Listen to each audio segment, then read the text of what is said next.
ఈరోజు మేమైతే క్యాబేజీ 65 చేసుకుంటున్నాం. ముందుగా క్యాబేజీ కట్ చేసుకొని అందులోకి ఒక టేబుల్ స్పూన్ కారం, రుచికి సరిపడా సాల్ట్, అలాగే ధనియాల పొడి, జీలకర్ర పొడి, గరం మసాలా పొడి, అల్లం వెల్లుల్లి పేస్ట్ వేసుకొని బాగా మిక్స్ చేసుకోవాలి.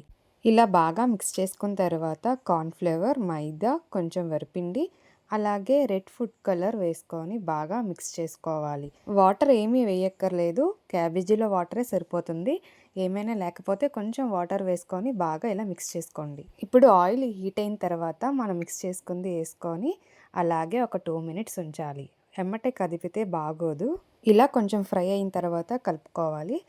ఇప్పుడు కలుపుకున్న తర్వాత ఫ్రై అయిపోగానే తీసేసుకోవాలి. మరీ ఎక్కువ ఫ్రై అయితే బాగోదు. ఇప్పుడు కొంచెం పచ్చిమిర్చి, కరివేపాకు వేసుకొని ఫ్రై చేసుకోవాలి. ఫ్రై చేసి అందులో మిక్స్ చేసుకోవడమే. చూసారు కదా క్యాబేజీ 65 ఎలా వచ్చిందో. నచ్చితే లైక్ చేయండి, షేర్ చేయండి, కామెంట్ చేయండి, అలాగే సబ్స్క్రైబ్ చేసుకోండి.